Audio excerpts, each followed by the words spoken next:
Good morning. Welcome to the Maryland Public Service Commission's administrative meeting for the 7th day of November 2018. Long night for many of us last night, so forgive me if I'm not mentally sharp. We have some minutes to approve. We have two sets of minutes, actually, for the two prior administrative meetings, October the 24th and October the 31st of 2018. Do I have a second to approve these minutes?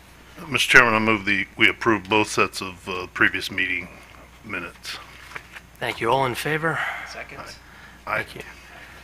The minutes for October 24th and October 31st are approved. In terms of personnel announcements, we have a new staff member. I see Pamela Janung is from the Arizona Corporation Commission, and I'm pleased to announce her appointment today as the Assistant Executive Director for Technical Staff. Pamela, welcome. Pamela's most recent assignment was with the ACC out in Phoenix. She was a Public Utilities Manager in the Policy and Programs Division, so she brings her wealth of technical and managerial experience to the 17th floor. She's held several positions there since 2006 of increasing responsibility, including Public Utilities Analyst and Executive Consultant. Prior to joining the Arizona Commission, Pamela held positions with General Dynamics, CT Communications, Bell South, Motorola, and Citizens Communications. She holds an MBA and a bachelor's degree from Gardner-Webb University in North Carolina, and completed some certificate programs in public administration and homeland security. So Pamela, welcome to the Maryland Commission. We're here to benefit from your expertise from Arizona, and I know Tony Myers, our executive director, will definitely appreciate having a new right hand, so welcome.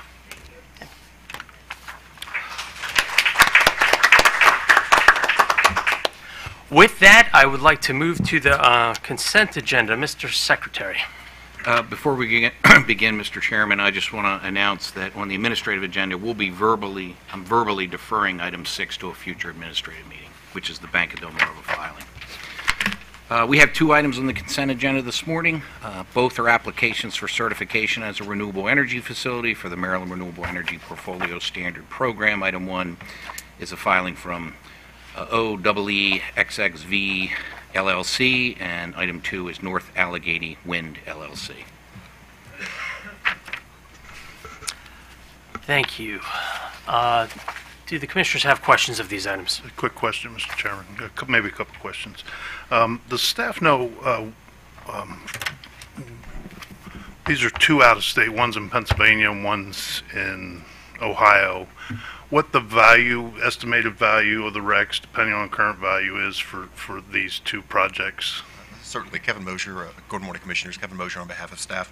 For the first facility, the 3-megawatt facility in Ohio, based on last year's RECs, this would generate about $60,000 to $70,000 worth of RECs on an annual basis.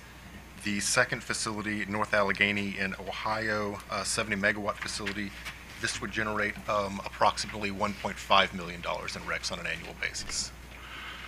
So, and that money will be paid ultimately by the suppliers in the state, which is arguably passed on to the consumers in the state.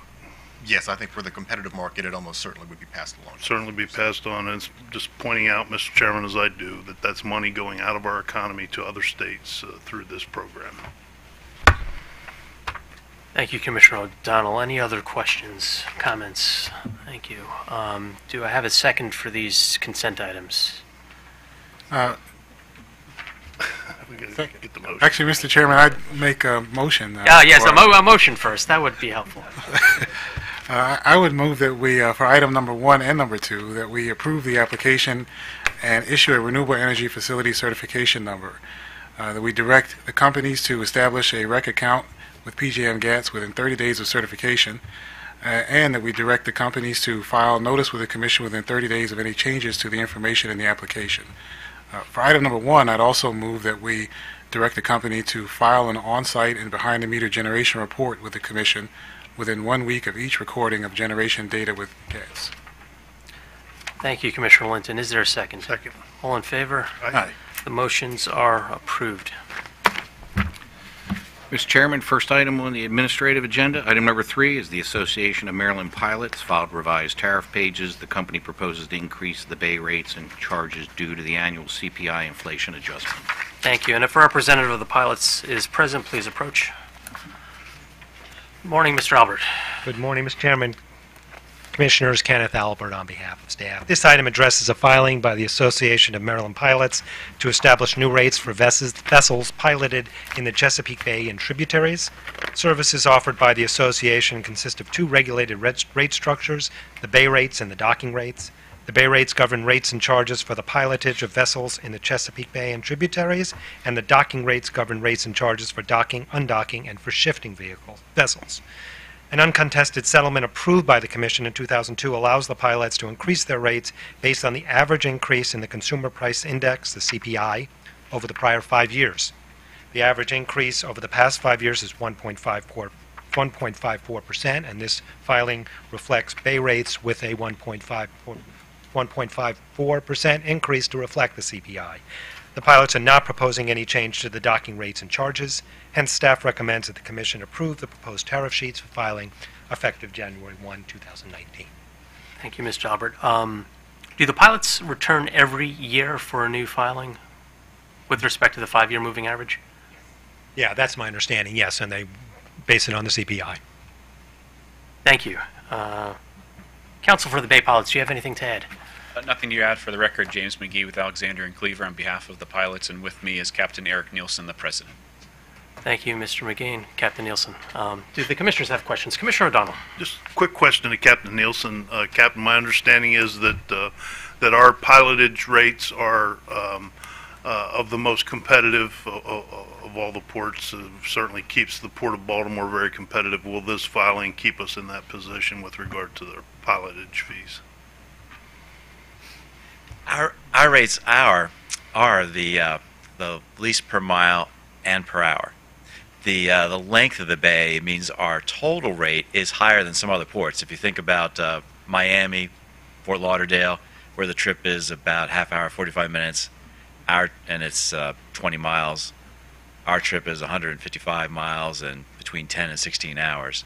So our rate is higher than Miami overall, but per hour and per mile it's much less. This will not change that standard. The other ports are getting some generally cost of living increases also, so we're just holding the same position overall to other ports. So if we are competitive now, we'll stay as competitive.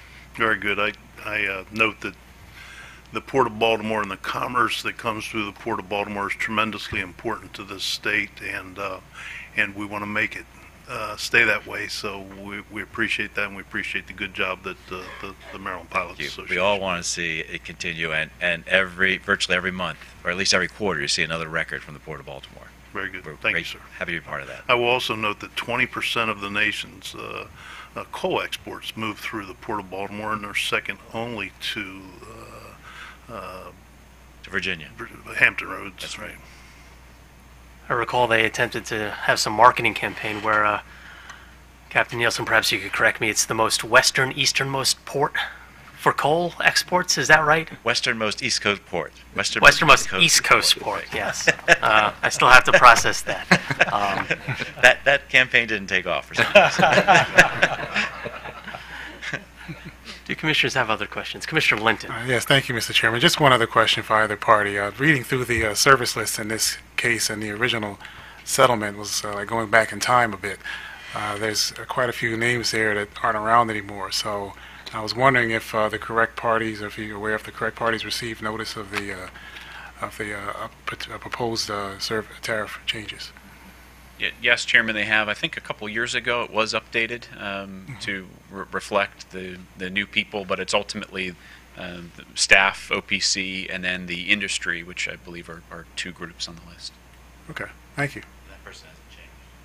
Correct. Yeah, staff will, thank you, Commissioner. Staff will follow up on that to make sure we are indeed using the correct list. Thank you. Thank you. Seeing no other questions, is there a motion?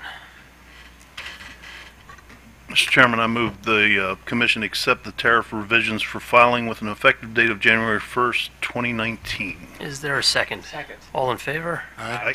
The motion is approved. Thank you very much. Mr. Chairman, I think we can call items 4 and 5 collectively together. Items 4 and 5 are filings from East Coast Power and Gas of New Jersey, LLC, DBA East Coast Power and Gas. Item 4 being an application for a license to supply natural gas or natural gas services in Maryland, and item 5 being an application for a license to supply electricity or electric generation services in Maryland. Good morning, Chairman, Commissioners. Michael Dean on behalf of staff. Items 4 and 5 are applications filed by East Coast Power and Gas of New Jersey, doing business as East Coast Power and Gas, for a gas and electricity supplier license. Under Public Utilities Section 7-507 and 7-603, a person must obtain a supplier license prior to acting as a gas or electricity supplier in Maryland. Commission regulations require the applicant to prove managerial competence, financial integrity, and qualification to do business within the state. East Coast Power and Gas applied for an electricity supplier license and gas supplier license in all authorized service territories and customer classes, and including broker and aggregator services. The applicant will not take customer deposits and met its financial integrity requirements by providing a $250,000 bond. Staff reviewed the complaint history in the 3 states in which the East Coast Power and Gas is licensed and found them to be satisfactory. Staff recommends that the Commission grant the company a license to operate as an electricity supplier and gas supplier in Maryland, including broker and aggregator services. Additionally, staff recommends the Commission direct the company to notify the Commission within 30 days of any changes to the information upon which the Commission relied in granting the license. Thank you, Mr. Dean. Do the commissioners have any questions? Is there counsel for the parties in the room? Seeing none. Commissioner Richard. Mr. Chairman, I move for item number 4 and 5 that we grant the company a license to operate as a natural gas supplier and as an electricity supplier in Maryland, including broker and aggregator services for the customer classes and service territories applied for and recommended by staff, and direct the company to file notice with the Commission within 30 days of any changes to the information in the application. Is there a second? Second. All in favor? Aye. The motion is approved. Thank you. Mr. Chairman, we'll also call the last 2 items 7 and 8 together. They are filings from Maryland Solar 2 LLC and Maryland Solar 1 LLC. They're requests for approval of decommissioning plans. If we have representatives from both the applicant and PPRP here today, they can have a seat at the table or stand at the podium. Mr. Albert. Good morning again, Mr. Chairman, Commissioners. Kenneth Albert on behalf of staff. Mr. Albert, why don't you take a seat so we'll have everybody before us. Maybe we can be here for a while. And why don't we take appearances before we get going, Mr. Albert? So we'll start to your right. Edwin Moses, I'm Managing Director of Origis Energy. Good morning, Mr. Chairman, Commissioners. Todd Jason on behalf of the applicants. Good morning, Steve Tolson, Assistant Attorney General on behalf of the Power Plant Research Program. Good morning, Fred Kelly of the Power Plant Research Program, the Project Review Director for these 2 solar projects. Again, Kenneth Albert on behalf of staff. Thank you, Mr. Albert. Mr. Chairman, Commissioners, this item addresses 2 filings. An October 3rd filing by Maryland Solar 1, Maryland Solar 2, I'll refer to them as Maryland Solar or the projects.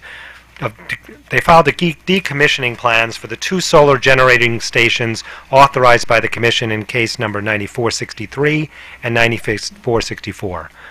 Late on Monday, they filed a revised plan in connection with decommissioning. In 9464, the Commission authorized Maryland Solar to construct a 33 megawatt generating station in Charles County, and in 9463, they authorized Maryland Solar to construct a 28 megawatt solar facility in Charles County. Significant here is that one of the conditions that the Commission included in its authorization was that at least 30 days prior to the start of construction, they must submit a decommissioning plan to the Commission and PPRP for review. The plan must include adequate financial security to cover the estimated cost of decommissioning. CPCN conditions require the project to update the decommissioning cost estimate every 5 years. And the conditions also state that, quote, the applicant shall not begin construction until the applicant has addressed all comments from the PSC and PPRP, and the commission has approved the plan and all the specified financial guarantees are in place. The 9463 decommission plan in the project's October 3rd filing says that the estimated salvage value of the project exceeds by $3.1 million the estimated cost of decommissioning. And the 9464 decommissioning plan, again in their October 3rd filing, says that the estimated salvage value exceeds by $3.7 million the estimated cost of decommissioning. Based on this estimated positive salvage value, Maryland Solar stated in its October 3rd filing that, quote, a financial guarantee in connection with decommissioning costs is not needed at this time. On November 5th, Maryland Solar took a dramatically different approach. They filed, and I will read their 4 conditions. The projects will adhere to any technical requirements in the regulations, and therefore if a security is required to be in place prior to constructions, the projects will do so at a value of $10. Number 2, every 5 years the project will update the estimate of decommissioning costs. 3, the project will increase the security to 100% of the estimated decommissioning costs, making zero reduction for salvage value at the end of year 25 and in accordance with the 5th estimate update. And the 4th and final condition they're proposing is the security will remain in place until the project's economic lives are completed and decommissioning has concluded. The statement in the 3rd condition that, quote, the projects will increase the security to 100% of the estimated decommissioning costs, making zero reduction for salvage value, appears to indicate that Maryland Solar will calculate net salvage costs based on the assumption that the facilities will have a zero salvage value. Because we got this in late Monday, we've not been able to contact to confirm that. Maryland Solar explains that the solar panels have a 25-year warranty and an expected life of 40 years. Therefore, they say the project should not be required to obtain financial security until after 25 years. However, by agreeing to provide only $10 of financial security, Maryland Solar is essentially refusing to provide adequate security. And this violates the requirement in the CPCN that they do provide the security in conjunction with the grant of the CPCN, the authorization to construct. In its October 25 comments, PPRP opposed Maryland Solar's original proposal to not post any bond based on the estimate that the project's view that the salvage value will exceed decommissioning costs. PPRP pointed to information that suggests there is a significant risk that solar panels will have a very low salvage value going out into the future, which means that the net decommissioning cost for a solar project could be substantial. As a result, PPRP has determined that to ensure a solar project provides adequate financial security, they now recommend that all solar projects get commission approval in connection with the decommissioning plan, including the financial security. And that is indeed the condition that was imposed in connection with these 2 projects. Our concern also is that delaying providing security for 25 years ignores the risk that the project might become insolvent or might abandon the project before the end of the useful life of the facilities. Or perhaps a more likely scenario, the ownership of these facilities can change. And we won't know, at this point, of course, we don't know about the creditworthiness of that new entity that may purchase this facility several years down the road. Therefore, staff recommends that the Commission require Maryland Solar to provide a revised plan that does include adequate financial security. There's also another issue about their plan to indicate that underground cables below 3 feet on the site will be left in place as part of decommissioning. Staff believes that leaving these materials in place could hinder the future redevelopment of the property, and for that reason staff recommends that decommissioning should require removal of all underground lines. Thus, staff recommends that the Commission reject the approaches proposed by the project, and that Maryland Solar be required to file a revised plan with adequate financial security. Thank you, Mr. Albert. Mr. Tolson or Mr. Kelly, does PPRP have a position based on the most recent filing by Maryland Solar 1 and 2? Well, as Steve Tolson for PPRP, and if Fred wants to weigh in on this, of course he can add in. We just got this yesterday. We didn't have a lot of time to review and discuss. We looked at their first position. And I think Mr. Albert's done a very good job of summarizing the new position, which is for the first 25 years, you've got $10, because I understand their position. They're saying we're going to have a power purchase agreement probably for 25 years. These panels are warranted, so the facility should be up and running. We understand that, but we also understand that there are myriad risks and assumptions in all of these things. Who's going to own this facility down the road? Already throughout the state, we've had multiple purchasers of these facilities. At the Hagerstown facility, which was built on state land, there was a recent $2.1 million decommissioning bond posted by the new owner of that facility. And these CPCNs were issued. It wasn't a contested hearing. They agreed to the provision that said that you'll have some sort of guarantee in place before you begin construction. And it could be a surety bond. It could be, there was a term that said other alternative arrangement to allow some flexibility in this.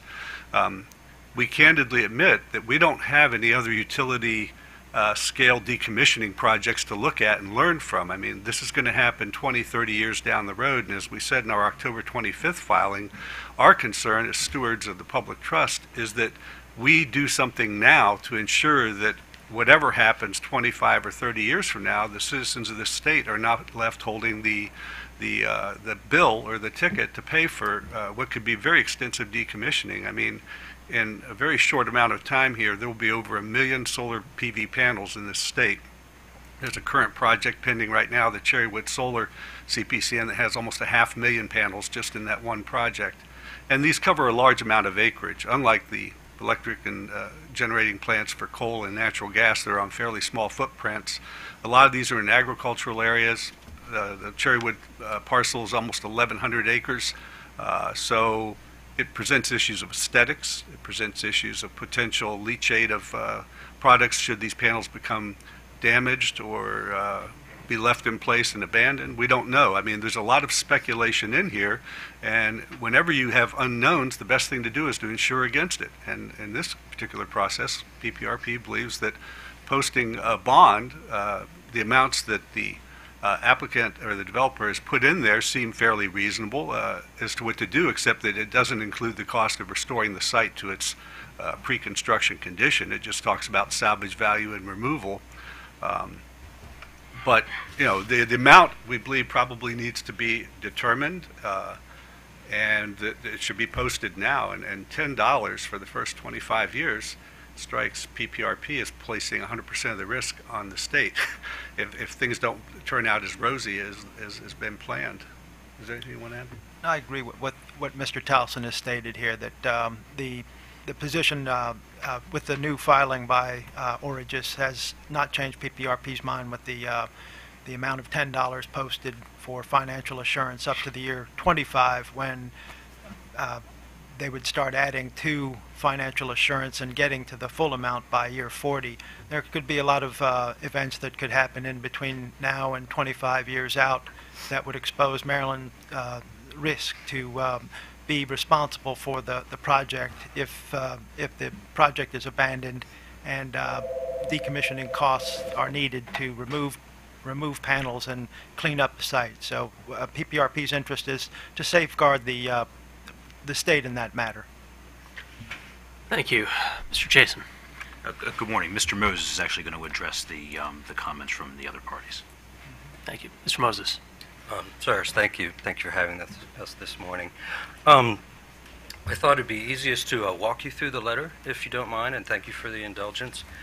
This is not a new topic in the industry. In fact, we have this conversation with our leasing landowners all the time. It's very, very common, based on information easily available in the industry. So apologies that we didn't quite realize that this wasn't known, and in our last filing on Monday we presented some standard information for your review, and we'd be happy to supplement that information with anything you like. And just to be clear, you're going to be walking us through your November 5th filing, and that replaces in its entirety your October 3rd filings? Yes, sir. Okay. Let me also say that we intend to comply in every way with Maryland regulations and law and the CPCN conditions. Our understanding from our counsel and our local advisors is the amount and timing of this surety is certainly up for discussion. So in no way did we intend, and I don't believe we've gone backwards in any of our filings or in intentions. I respectfully disagree if that's what our friends at staff and PPRP are asserting. Let me just give you a little bit of the background. We filed our first decommissioning plan based on our local advisors' information and saying this is a Maryland standard. This is how it's generally done. We went that way. There was, I believe, a courtesy meeting. I think that's fair to say, where we first got the feedback that arguing over the decommissioning value, the salvage value, 40 years hence, serious argument of what these actual values are going to be, seemed to be rising to the forefront of the back and forth discussion. So really, our October 3rd plan was based on that information. It's actually a minor change. Nothing changed in the decommissioning plan itself. In our letter, what we thought we'd offer a reasonable way to take the argument of salvage value completely off the table. That is, recognizing that there's a place and time at the end of year 25 where value is actually very well established in the modules and backed by adequate credit, fully insured during the entire lifetime of the project. That value is easy to place a finger on with very low risk. This is what we do with our landowners, and we do it all the time. So we're here to be responsive and actually share with you the same information as we do with our leaseholding landowners. Based on further response in our letter of November 5th, we heard that the 25% plan, which is a graduated increase to the full amount of the decommissioning cost, irrespective of salvage value, which we thought was reasonable. We heard that maybe it was not considered reasonable by some of our colleagues here.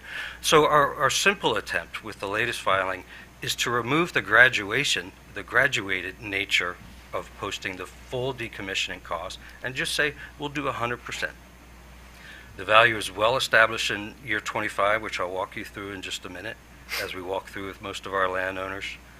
At the end of year 25, we'll put in 100% of the decommissioning cost estimated at that time, so there's a true-up mechanism there, irrespective of any arguments on salvage value. So very simply, that's what we're requesting here.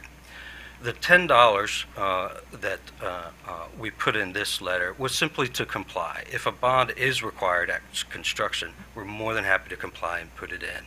It should be of nominal value because the risks are well covered, in our humble view, until the end of year 25. So if I may walk through the letter. In some ways, I already did. We made a market-based, graduated increase in full decommissioning value to take off of the table arguments of salvage value in our letter. Solar modules do have industry standard 25-year warranties. We provided in Exhibit A a somewhat random sample because these are our industry standard.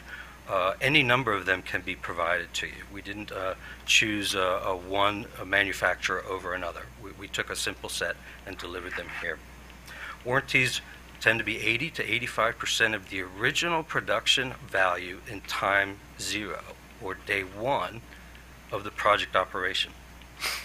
That's 80 to 85% of the generation capability of the modules.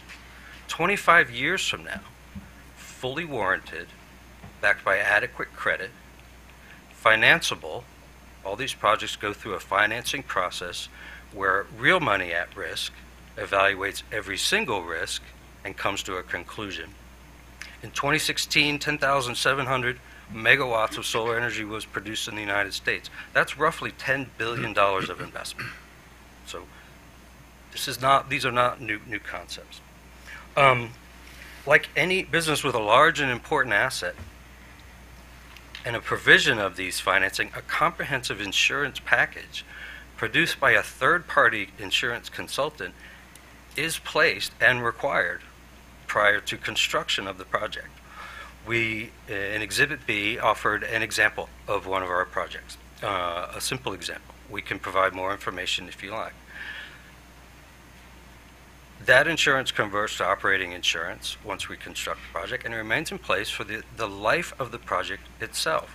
So other risks, hurricane risks, tornado risks, any risks, fully reviewed by the investors in the industry, and any risk that I think our colleagues and friends here can come up with in a reasonable fashion are covered in these projects.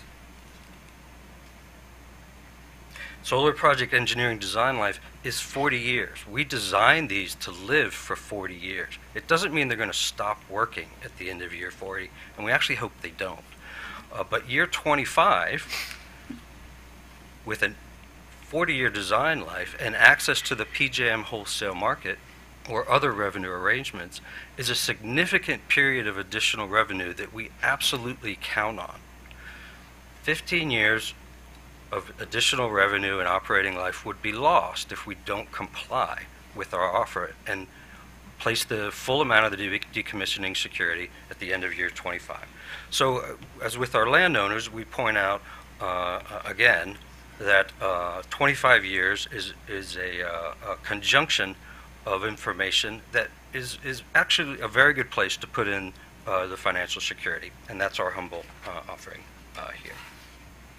Finally, the reason we're sitting here, excuse me, is there are costs associated with any provision of the nature that we're talking here. And this information simply you likely don't have, and staff likely doesn't have as well. So we're offering this humbly, and we'll run you through in a basic manner what the potential magnitude of the cost could be, not only to our project, but our understanding is this review of the decommissioning plan is a new event in Maryland. And the approval is going to go, the review and approval is the new event, and all of the projects in Maryland henceforth are going to go for the same approval. So we'd actually like to offer this to be responsive and helpful in your future decisions if this becomes indeed the pattern of all projects in Maryland. So that's why we reference it here. So specifically, Maryland Solar 2 is a 27 and a half megawatt AC project in Charles County.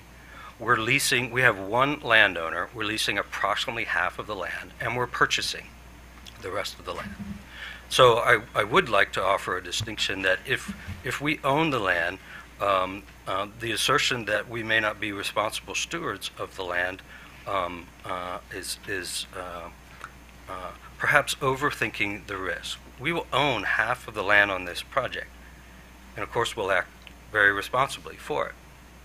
Our leasehold landowner, we have an option under agreement. We're negotiating the lease right now, and we are putting in a decommissioning bond in year 25. We had this very conversation with them, and they understood very well, and they accepted it in a timely manner.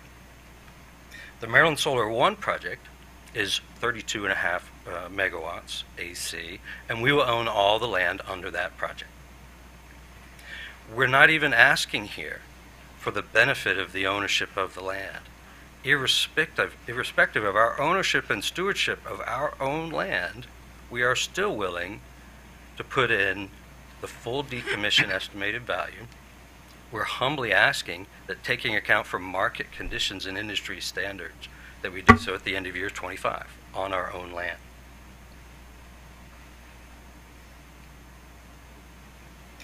Therefore, getting to our offer.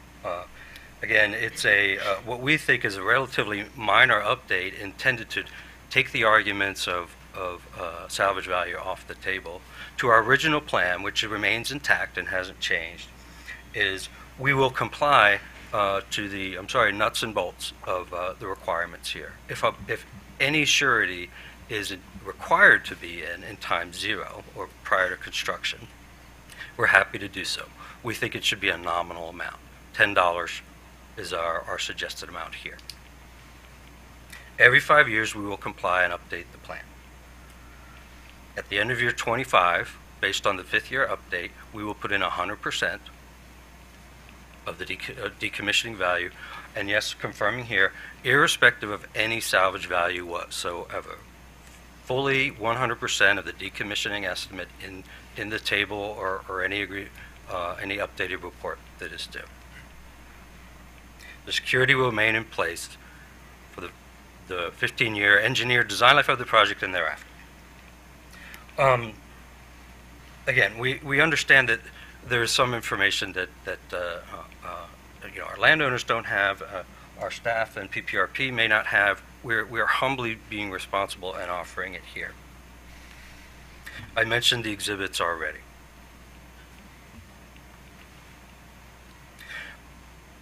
One thing to note on the insurance certificates, it's very common for us to issue certificates on an annual basis to parties that with an interest or stakeholders in the projects themselves.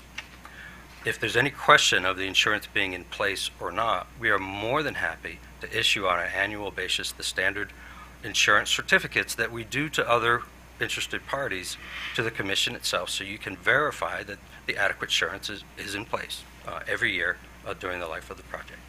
I would offer that as, again, something helpful that you may not have known and may be applied to other projects. And what do those insurance certificates protect against? The insurance certificates are really a representation of the full insurance policy behind them. They notate,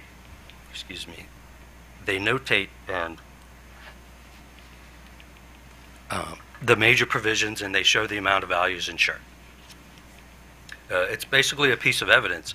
Instead of issuing a whole policy, which actually can get quite complex depending on umbrella policies, multiple ownerships, and things like that. The certificates are the public representation that we provide to financing parties and stakeholders to show that the conditions of the financing have been met and are still in place.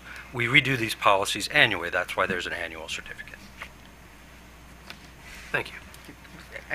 Just on that, could you just expound? How does the insurance translate into then decommissioning?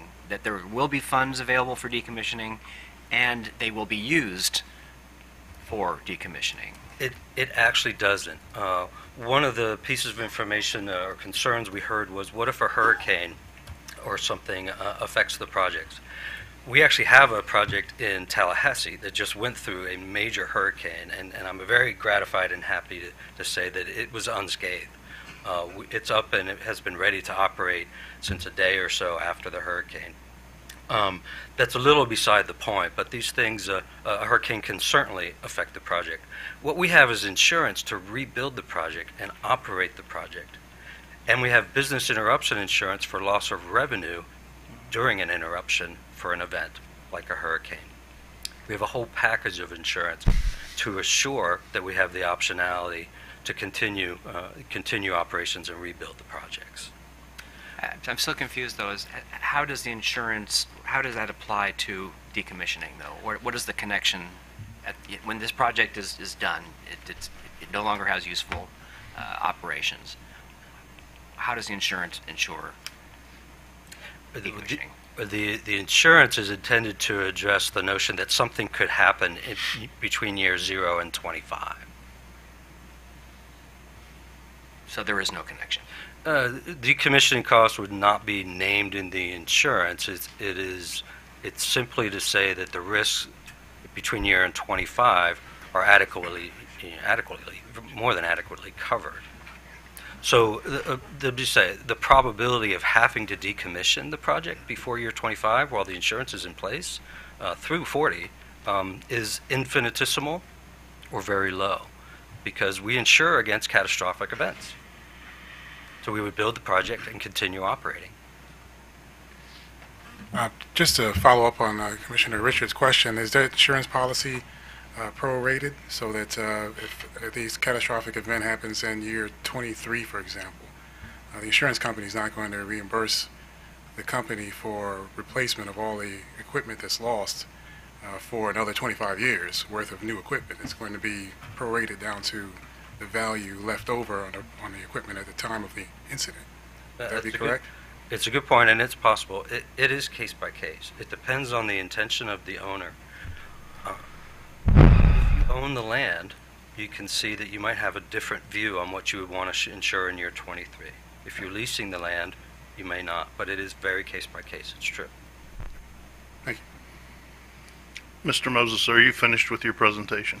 May I go just one more? The effects overall on the state, I think would be informative.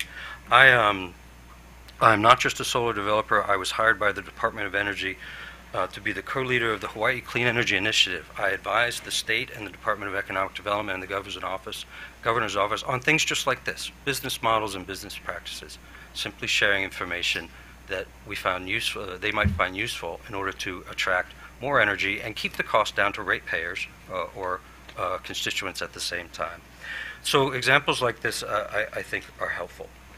The calculation is to our project. This burden of putting the full decommissioning cost, as PPRP asks, at time 0, start of construction, versus the end of year 25 after the solar warranties have completed and the value therein has been established, is about 80 cents per megawatt hour. In our industry, we win and lose projects by 1 cent, 2 cents, 5 cents, 10 cents. So 80 cents is material to our project. It's why we're taking your time here. However, if this becomes standard in the industry, it will have larger effects. If, for example, it took 1,000 megawatts of solar to cover the solar RPS standard in the state of Maryland, and I didn't do a calculation. I'm not saying that's the amount. I believe it's between 1,000 and 2,000, depending on how you count it. But for example purposes, 1,000 megawatts of solar with this very condition at 80 cents per megawatt hour, on average, would produce a burden of $1.7 million per year. Over the 25 years we're talking about here, that would be $42 million of excess costs and really dead money. Money that's simply provided for irrespective of the low probability of the risks. That money does have to be funded. And because the RPS is an obligation on every constituent in Maryland, they will have to pay for it. 1,000 megawatts would be around $42 million.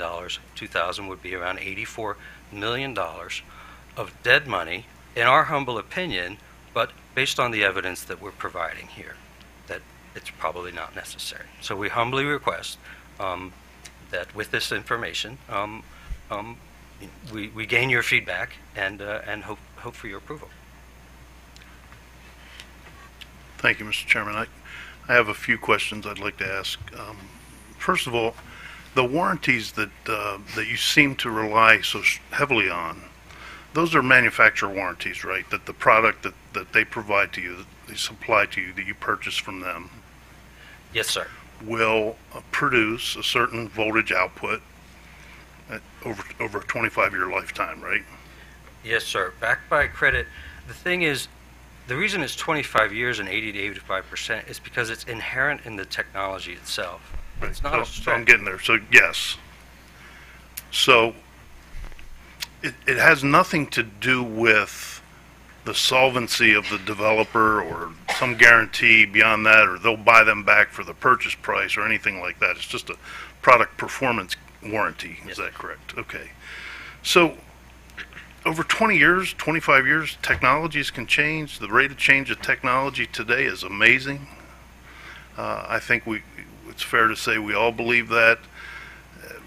The value of that warranted product today may not be there 20 years from now.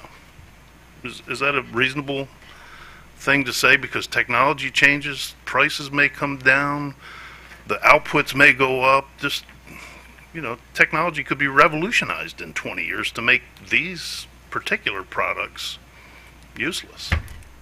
It is certainly a thought, but I would respectfully disagree. How can you predict with such certainty? I can offer that the generation value of the modules exists. Every megawatt hour produced will be produced. Granted, but you're relying on being able to salvage these products in the first 25 years should you need to. Actually, that gives me no comfort.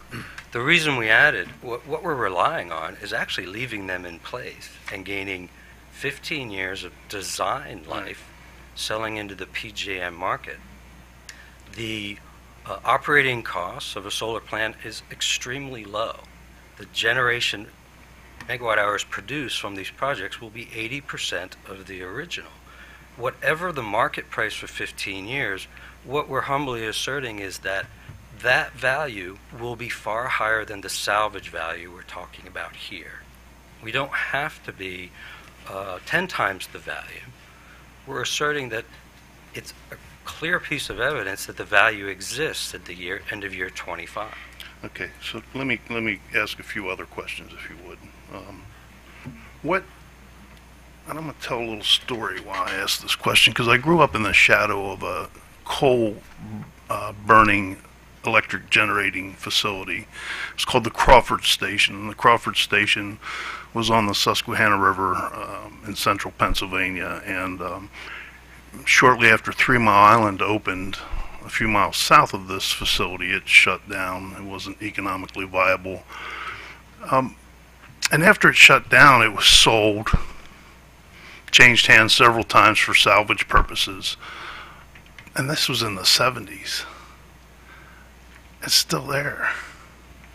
It never got removed. It never got appropriate. That facility never, that land never got restored to its prior condition. So the state has an interest in making sure that that happens. I'm sure you would agree with that, right? Making sure that decommission. Absolutely. We don't. Okay, so if we have that basic premise, what stops you from selling this facility, walking away from this facility, falling on financial times such that you can't continue to stay liquid, you're bankrupt, you have to sell it, whatever. And then subsequent owners, similar to the Crawford Station, don't meet the obligations you're kind of alluding to here today. How do we protect the citizens' interest from that situation? I think it's a very fair point. There's a few things to respond. I mentioned just a minute ago the operating cost of a solar project is extremely low, so the generational value is extremely high. In a coal plant, as we all know today, the operational costs are very high, and it includes a fuel cost that fluctuates and is also currently very high to medium. I don't quite know, but certainly not competitive with gas.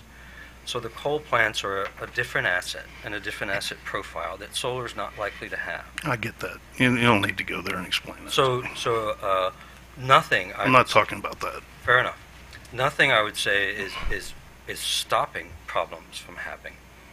What we're saying is that the probability is extremely low with a power purchase agreement, fully warranted 25 years, adequate insurance in place, Understood. and relying on the value of the full operational value of the project after year 25. You discussed quite a bit about being good stewards of the land, the landowners being good stewards.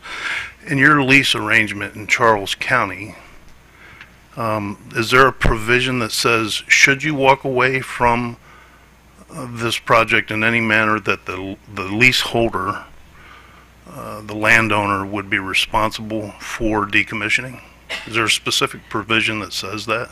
So what we say to our landowners is the value is inherent in the project itself, irrespective of the owner. So walking away isn't. Is there a provision in there that says that?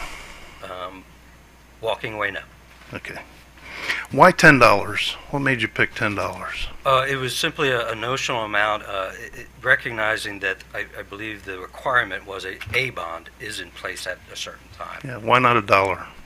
It was simply notional. $1 would be fine. So it's symbolic. Yes, sir. It's symbolic. Well, I don't think the requirement that PPRP put into their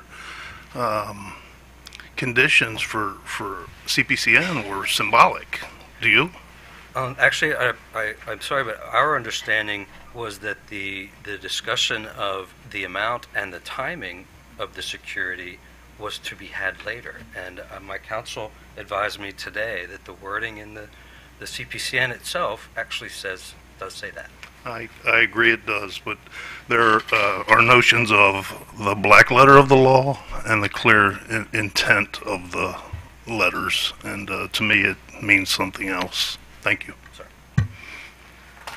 Mr. Moses, I haven't been on the panel very long, but I haven't seen a similar case regarding decommissioning costs come before us.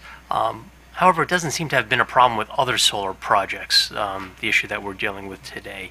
Can you shed any light on why we haven't seen this with respect to projects that we previously approved otherwise, if you can answer, or perhaps your counsel? Sure. Good morning, Mr. Chairman. This is very evolutionary. Roughly 95% of the conditions that you see in the CPCNs are the same every time, and then there's about 5% that change. In this particular case, we're seeing for the first time the bonding or the decommissioning requirement being subject to commission approval. In all of the 25 or 30 or so CPCNs that have been approved over the past several years, there's simply been a submission. There hasn't been this sort of a review process. This is the first a case of first impression. With respect to, if we're based on 1,000 megawatts, Mr. Moses said it would cost approximately $1.7 million a year. Is that considered dead money? Am I associating that term correctly with the amount you stated? Yes, sir. Okay. Where does that dead money go from the first year, so $1.7 million a year? Who's holding that, or where is it expensed? What will happen is if developers recognize this as a precedent and a requirement, which is part of the, our humble problem here is that if we had known, we would have provisioned for it in advance. But the patterns of Maryland is varied and certainly not set that the full decommissioning value has to be placed in time zero. Once that is set, everyone will increase their PPA price and to account for it. The bond will be delivered, or corporate guarantee or letter of credit, and it will sit there for 25 years, likely having no effect.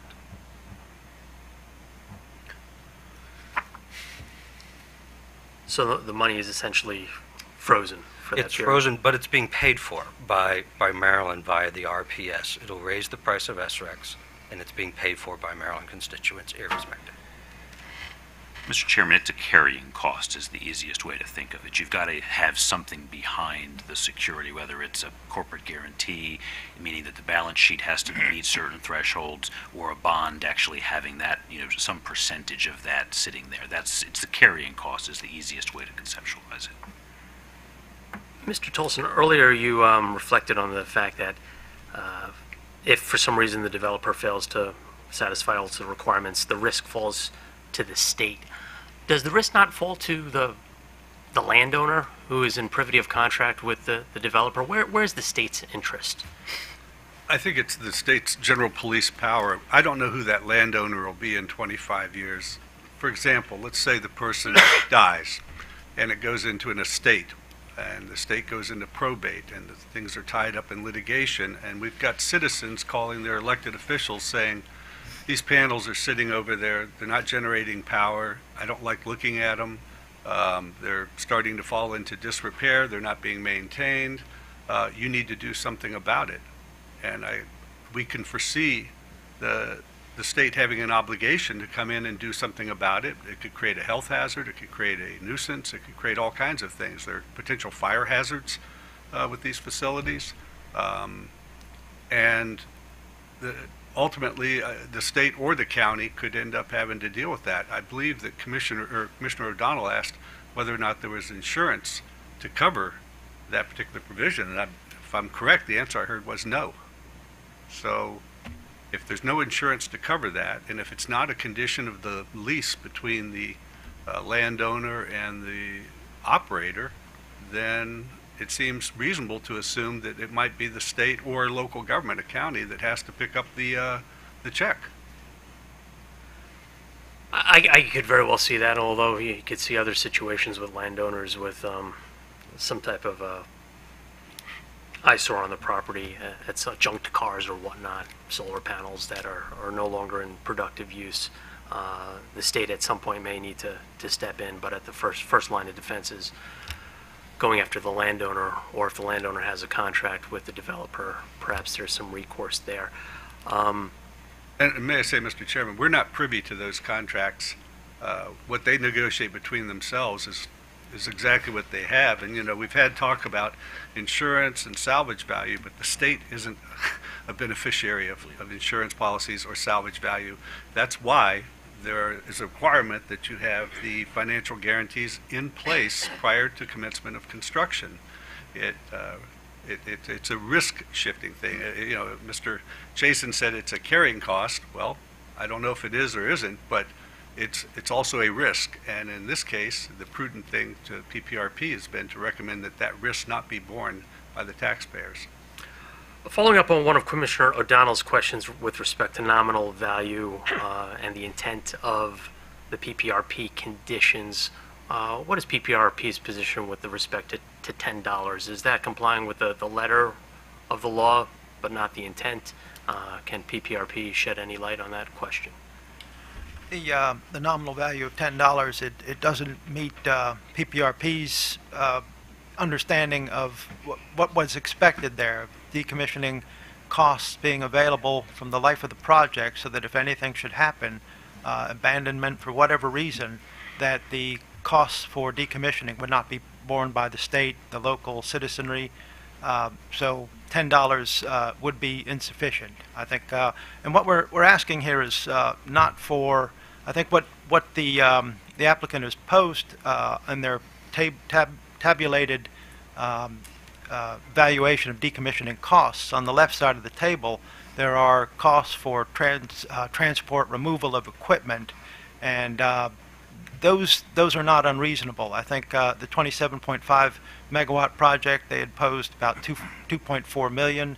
The 32.5 megawatt project, I think it was about 2.8 million. We didn't find those costs unreasonable, but PPRP is not asking that amount be money be posed up front, but a bond in place to cover that cost. I don't know. I'm not that financially savvy, but if whatever bond mechanism could be placed to provide that financial assurity, that's all PPRP is interested in here. So you're saying that the bond to secure a $1.7 million surety would be substantially less? I don't have the facts on that. I was hoping that the applicant could pose that as what Mr. Moses, sort of mechanism. can you respond? I think Mr. Kelly is stating that you would not be exposed to $1.7 million in carrying costs for a 1,000 megawatt project. It would be something substantially less to purchase that bond.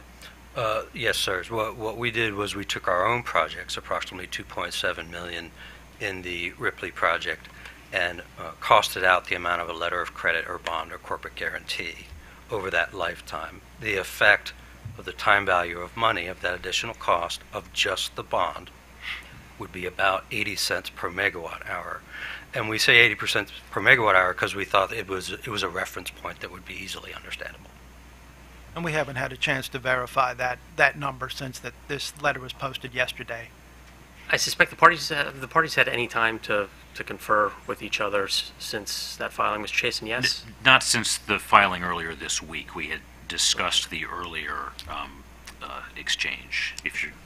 Certainly, if Mr. Chairman, you're suggesting that we take a few minutes and talk about that now, then we'd be happy to do that. Let me see if the commissioners have other questions. Commissioner Richard? I think they were well covered by Commissioner O'Donnell, and you touched on as well. But just so I understand from Mr. Moses, from your understanding, I question whether there is ambiguity in the condition. It seems it's quite clear that there needed to be a plan in place before construction, and that there needed to be a financial instrument, whether it's surety bond, letter of credit, or alternative arrangement, also in place. So where was there, I guess, confusion on behalf of the company that you needed to have the necessary assurances in place that should you need, so at the time that there was no longer useful operations for this project, that it could be deconstructed, meaning, possibly greenfielded or whatever? Absolutely. We have a very experienced local advisors who's done this many times before. They're not here today. And we have our counsel who's very experienced. In our letter of October 3rd, at the bottom, we cited an example of a project that did a similar decommissioning plan according to the rules. And upon evaluation, they were required to put in zero money prior to construction yeah. because of the salvage value. Okay, but there were other, you're talking about was it the Baker Point project? Is that what you're referring to? I mean, isn't that kind of a form of cherry picking? I mean, you selected the one that was, I guess, most favorable, but also there were other projects after that that did require the conditions that are being discussed today. Is that correct? It's not correct in the cherry picking sense. Okay, I actually didn't choose it. What I just recently asked my advisors is, what is the breadth of the examples? And they do seem to be certainly varied, from 0 to a certain percentage higher than 0 but less than 100. And then I believe the state put in an example where the state itself was acting as landowner, which I personally think is a distinction that should be noted. And they required 100% at that time. And as the landowner, it's certainly the landowner's perspective. What we tell our landowners is we're paying them millions of dollars for the opportunity to have this project on your land. And of those millions of dollars, some might be at risk of decommissioning. We will put in a bond, security through year 25. You say at risk of decommissioning, but at some point, every project will need to be decommissioned. Is that correct? Absolutely. Okay, so I think what we're discussing today is making sure that there are funds available. Absolutely. To make, when that, inevitable day comes, that it can be decommissioned. So absolutely. Every lease we have there is provision for placing that risk on us. We accept that risk. Absolutely. As a matter of contracting, we do it. There is a small chance to the landowner that something happens and we don't. They have recourse under the contract to sue us, or they have millions of dollars of previous revenue that, yes, they might have to spend in the small chance that something falls through. A landowner balances the risk of that revenue against the cost.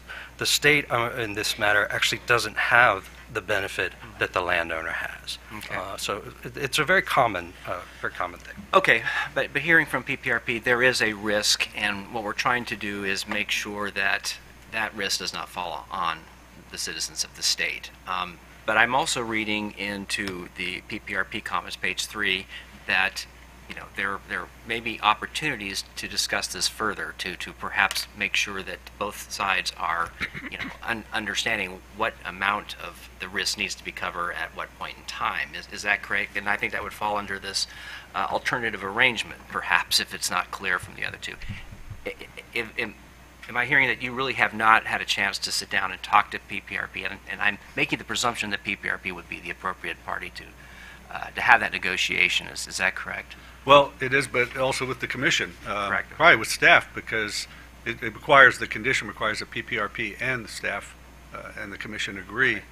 And I would also say that Mr. Chasen's comment that maybe a few moments here would be useful. To the best of my knowledge, we would need to consult with other people within PPRP, perhaps within the state.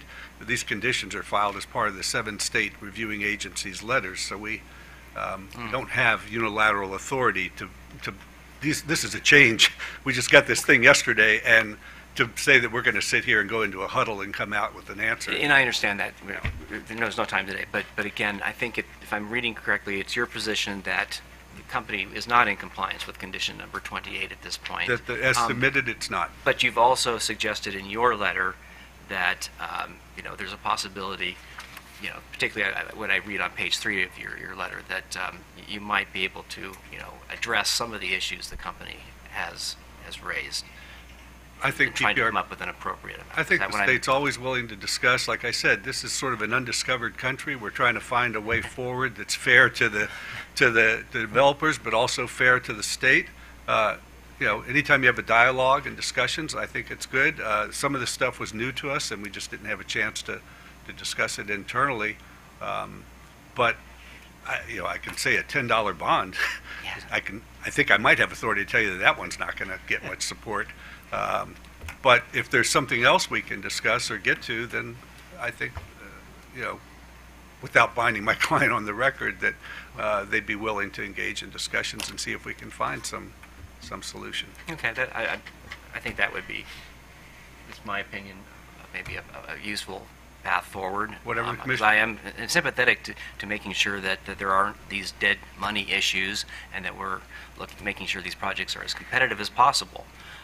But I also take, at least from staff and from PPRP, that right now the company may not be in compliance with the conditions. So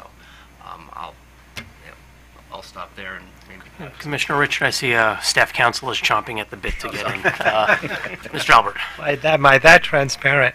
I would just note, staff, of course, goes to the evening hearings. By law, we have to have them in the county where the project is located. And the common theme, every time we get a solar project, I know the residents are going to say two things. Number one, are we going to see these panels? And the response always is going to be vegetation, and there's an issue there in terms of a bond to make sure the vegetation is maintained. But the second point that always comes up is when they're done with this project, are they just going to walk away and we're going to be stuck with panels sitting out there? So this is an issue that comes up over and over again from the citizens where these projects are being built. And our concern here is this goes to the heart of that, ensuring that there's money there to take care of this decommissioning.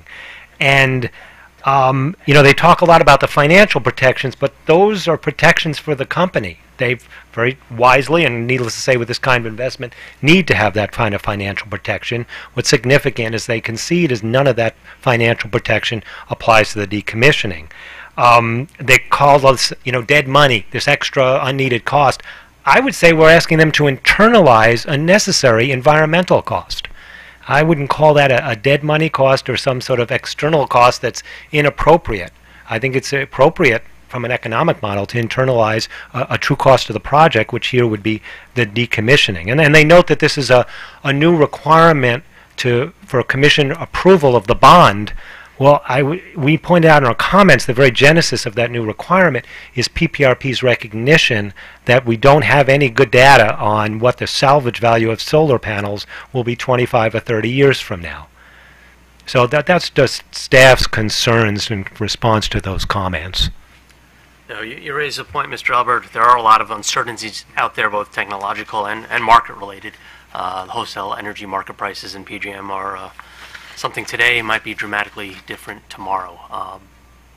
Commissioner Linton, did you have any additional questions? I don't think so. I had one question, but I think the answer is pretty much, I know it already, but I was going to ask anyway. But I think I'd agree with Commissioner Richard if there was an opportunity for the parties to talk a little bit to see if there's some grounds for finding a source of resolution, that's fine.